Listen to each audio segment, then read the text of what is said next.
chapter 15. I am the true vine, and my Father is the gardener.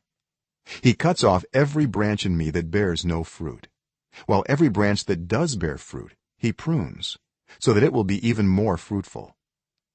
You are already clean because of the word I have spoken to you. Remain in me, as I also remain in you. No branch can bear fruit by itself.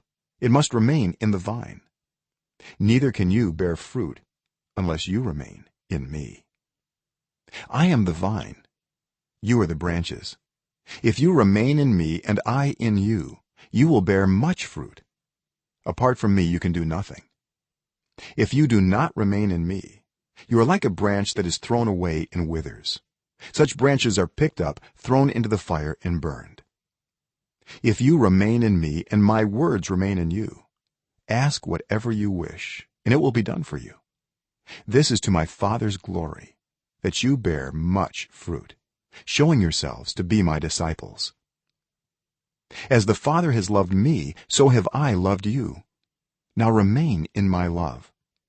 If you keep my commands, you will remain in my love, just as I have kept my Father's commands and remain in his love.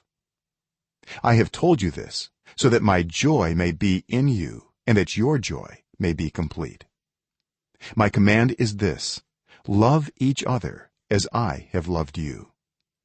Greater love has no one than this, to lay down one's life for one's friends. You are my friends if you do what I command. I no longer call you servants, because a servant does not know his master's business. Instead, I have called you friends, for everything that I learned from my Father I have made known to you. You did not choose me, but I chose you and appointed you so that you might go and bear fruit that will last, and so that whatever you ask in my name the Father will give you. This is my command: love each other. If the world hates you, keep in mind that it hated me first. If you belong to the world, it would love you as its own. As it is, you do not belong to the world, but I have chosen you out of the world. That is why the world hates you. Remember what I told you: a servant is not greater than his master. If they persecuted me, they will persecute you also. If they obeyed my teaching, they will obey yours also. They will treat you this way because of my name, for they do not know the one who sent me.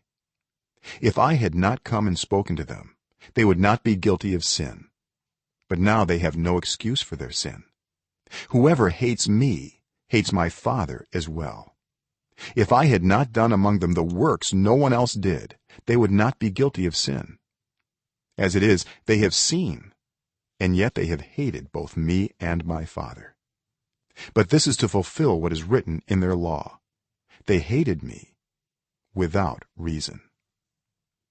When the advocate comes, whom I will send to you from the Father, the Spirit of truth, who goes out from the Father, he will testify about me.